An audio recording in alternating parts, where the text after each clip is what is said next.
All right, so today we're going to be doing a deep dive into Clayton Christensen's How Will You Measure Your Life?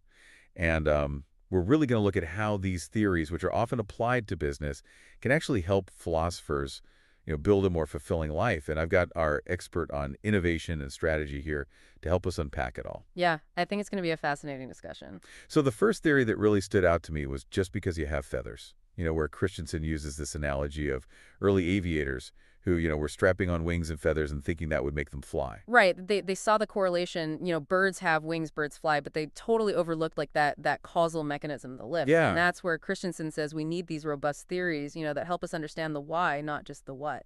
Okay, so how does that apply to, like, becoming a successful philosopher? Like, if we just observe, what famous philosophers do, that's not enough, is it? Exactly. If we just focus on those outward actions, we might miss like the deeper principles at play, the philosophical lift that's actually driving their fulfilling careers. I like that. So it's kind of like, are we just mimicking the appearance of deep thought, or are we actually engaging in those rigorous processes that lead to genuine understanding? Oh, that's a good one. So, like, are there philosophical ostriches out there?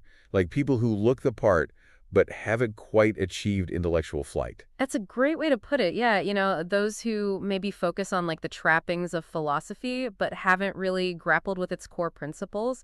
And that reminds me of something else that Christensen talks about. How so many of his Harvard Business School classmates, despite achieving, outward success, they weren't actually happy. Yeah, right. It's that whole money can't buy happiness thing. But he takes it a step further, right, with this two-factor theory. Yeah, exactly. So Hertzberg's two-factor theory talks about these two things, hygiene factors and motivators. And hygiene factors are things like, your salary, your status, job security.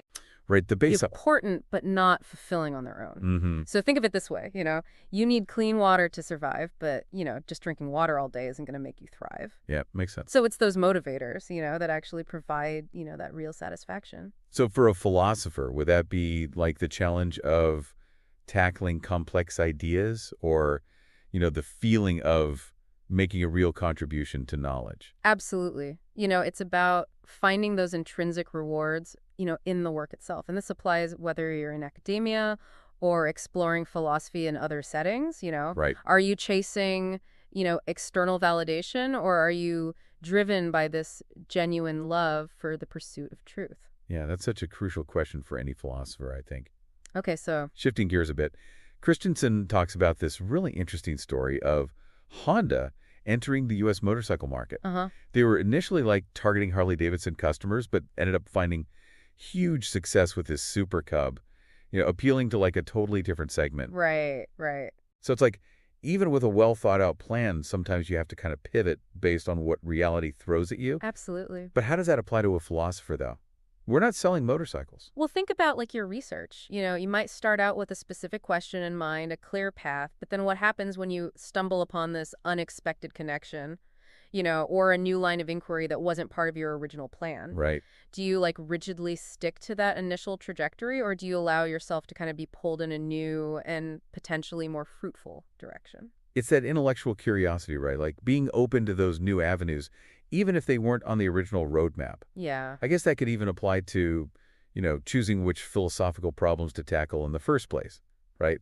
Like sometimes the most intriguing ones are the ones we least expect. Exactly. And sometimes those are the ones that lead to the most like profound insights. It's about finding that balance between having, a clear direction, but also being open to that serendipitous nature of intellectual discovery.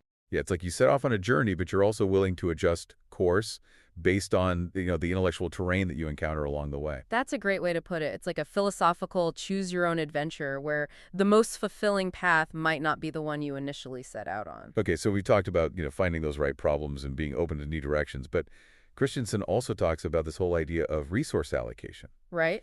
And, he uses that example of his neighbor Steve, who achieved his entrepreneurial dream, but kind of ended up neglecting his family along the way. It's a cautionary tale. It is. It reminds us that like having a great strategy, whether it's for, building a business or living a fulfilling life, it means nothing if you don't allocate your resources accordingly. We can say that family or relationships are our top priority, but if our time, our energy, our money are consistently flowing elsewhere. Right. Actions speak louder than words. Exactly. And this seems especially relevant for philosophers. I mean, philosophy, it could be so all-consuming, it's easy to get lost in thought and let other aspects of life slide. Absolutely. And Christensen's theory, highlights that it's this ongoing process, this conscious choice. We have to actively choose to invest in those relationships, Hmm. just as we invest, time in our research or our writing or teaching. So it's not just about being busy with philosophy, it's about being intentional, right, with our time and energy, making sure that those important relationships aren't being starved of attention. Exactly. And that might mean,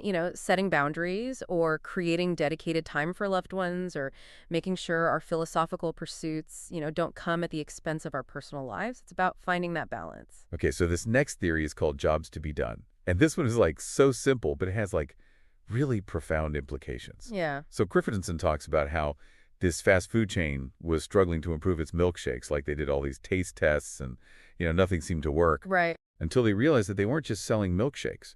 They were selling solutions to these jobs that customers were hiring the milkshake for. Uh-huh. So for some people, it was a quick breakfast on the go. For others, it was like an afternoon treat with the kids. Right. So it wasn't about the milkshake itself. It was about the need that it was fulfilling in that moment. Yeah. But how does that apply to philosophy? Well, it kind of prompts us to ask, what are the jobs that philosophy does, for ourselves, for our students, for society as a whole? Hmm. Does it help us make sense of the world? Does it provide a framework for, ethical decision making? Does it offer us solace in times of uncertainty? Does it challenge our assumption? Right. So it's like asking, what problem am I trying to solve with this philosophical inquiry? Or what need does this, philosophical idea or theory fulfill in my life or in my understanding of the world? Exactly. And by framing philosophy in terms of these jobs to be done, we might discover, new approaches, Yeah. new ways to engage with these big questions, or even new ways to kind of share those philosophical insights with others. Right. It's almost like we're shifting the focus from the abstract to the practical Yeah. and thinking about how can these philosophical ideas actually be applied in real-world context. Exactly. And that might make philosophy, more accessible to people who might not consider themselves philosophers. Yeah, yeah, for sure. Okay, so we've talked about finding the right problems, allocating our resources, wisely understanding the jobs our work does. But Christensen also talks about this idea of sacrifice. And he uses some pretty personal examples, like putting his own life on hold to care for his dying father. Right. And he links that idea of sacrifice to commitment. Yeah. So the idea is that we deepen our commitment to something by the sacrifices we make for it. Right. It's not about self-denial. It's about aligning our actions with our values. So for a philosopher, is there an inherent element of sacrifice in the pursuit of truth? Are we giving up certain things, maybe material wealth, social status, even personal time, in order to dedicate ourselves to this intellectual pursuit? Yeah, it's a question worth considering. Think about those who dedicate their lives to research, often working long hours or, foregoing those more lucrative career paths, all in the name of, expanding knowledge. Mm. Or those who choose to teach, inspiring the next generation of thinkers, even if it means, sacrificing some personal time or, financial rewards. And even within our relationships, right?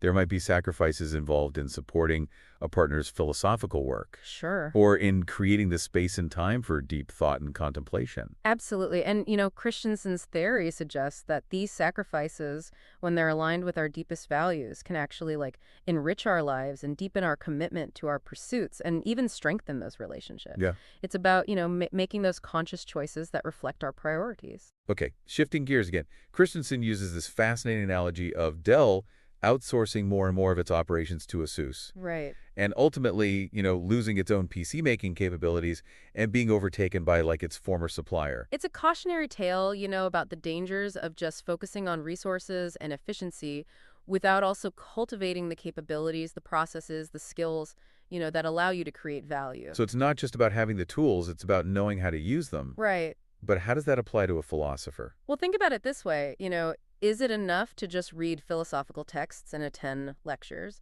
Or does it require, actively engaging with those ideas, grappling with those difficult problems, developing those critical thinking skills, those argumentative muscles, even, risking failure in the process of honing our philosophical craft? It's like the difference between, reading a cookbook and actually getting in the kitchen and cooking. Exactly. You might have all the ingredients, but you need to develop the skills to create something, truly delicious. Exactly. And it's this ongoing process. We're constantly learning and refining our skills and pushing ourselves, beyond our comfort zones to grow. It's like we're building our philosophical toolkit.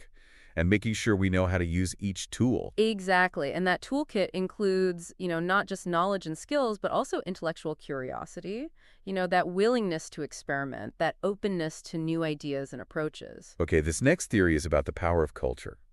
And Christensen uses Pixar as an example. Right. And, they have this culture of brutally honest feedback, Yeah. even if it delays production, because, priority is making a great film. Right. And he emphasizes that, culture isn't just about slogans or mission statements. It's about the ingrained behaviors, the norms, the way problems are solved repeatedly. And he even applies this to families. He says that families, like companies, develop a culture, whether intentionally or not. That's right. So for a philosopher, what kind of culture are we creating in our departments or in our research groups or even within ourselves? It's about asking, do we value rigorous debate? Do we value intellectual honesty, openness to new perspectives? Yeah. Or do we fall into that trap of intellectual conformity, prioritizing academic politics over the pursuit of truth? Right. So it's like, are we building the philosophical house that's sturdy and welcoming, Right. or one that's built on shaky foundations and closed off to new ideas? And that applies to, our individual philosophical house as well. Yeah. Are we cultivating a culture of intellectual curiosity within ourselves? Mm-hmm. A willingness to challenge our own assumptions? Yeah. To embrace that discomfort of uncertainty? Or are we becoming intellectually complacent, settling for easy answers and avoiding the hard questions? Oh, that's a good one. So it's like, are we inviting new guests into our philosophical home, or are we keeping the doors locked and the blinds drawn? That's a great way to put it. And it's something that we need to be mindful of, both individually and collectively. Okay, so the last theory, and this is a big one, especially, for someone dedicated to philosophy, is what Christensen calls full cost versus a marginal cost of just this once. And he gives this example of, being tempted to play in this championship basketball game on a Sunday, even though he'd committed to not playing on the Sabbath. Right. It's that slippery slope, that just this once thinking. Yeah, it highlights that dangerous marginal thinking, justifying those small compromises because the immediate cost seems low. Yeah, you think just this once won't hurt. Right, exactly. But as he points out, those seemingly insignificant choices can really add up. Yeah. It's like slowly eroding the foundation of a building, You might not see those cracks at first, but eventually the whole structure becomes unstable. Exactly. And so for a philosopher, how does this apply to your intellectual integrity? Like each time you're tempted to take a shortcut in your reasoning or overlook a flaw in an argument, Yeah. it's a choice that could ultimately undermine, your credibility and the value of your work. It is, it's like we're building our philosophical house brick by brick, and if we start using shoddy materials or cutting corners, the whole thing is at risk. Exactly. So the challenge becomes, how do we cultivate that discipline, that awareness to make those tough choices, to resist that easy path and hold ourselves to those highest standards. Yeah. It's not always easy, but, maintaining that integrity has immeasurable long-term rewards. That's such a powerful point, and it really gets to the heart of what it means to live a philosophical life, right? Both in our work and our actions. And that brings us to the end of our deep dive into how will you measure your life. It's been dense, but I think there's some really valuable insights here for anyone. Yeah. Especially, a philosopher who's on this path of, intellectual exploration and self-discovery. Absolutely. And what I find so compelling about Christensen's work is that it really bridges that gap between theory and practice. Mm-hmm. These aren't just abstract concepts. They give us tangible tools for making better decisions. Right. For building a life that's both successful and fulfilling on our own terms. Yeah, exactly. We talked about understanding the why behind our actions. Yeah. Allocating our resources to what truly matters. Recognizing the power of culture and shaping our behaviors. We even touched on the pitfalls of that, just this once thinking. Mm-hmm. And the importance of constantly developing our philosophical capabilities. Yeah, it's a lot to take in, but I really believe that, these are ideas that can have a real impact on how you approach your work, your relationships, and ultimately, how you define success and fulfillment for yourself. So as you continue on your philosophical journey, consider this. How can you use these insights to not just deepen your understanding of the world, Mm-hmm. but to create a life that really reflects your values, your passions, and that unwavering commitment to truth? Right. How can you build that philosophical house, that's both intellectually sound and personally fulfilling? It's a question worth pondering as you continue to, navigate the complexities of life and thought. And remember, the journey itself is just as important as the destination. Yeah. So embrace those challenges, those setbacks, even those unexpected turns, because they all offer opportunities to grow, to learn, to discover something new. And, as you wrestle with those big questions and seek those deeper truths, may you find both joy and meaning, in the pursuit and create a life that's truly worthy of your own unique measure. Beautifully said. Thank you for joining us on this deep dive. Until next time, may your philosophical explorations be both enlightening and inspiring.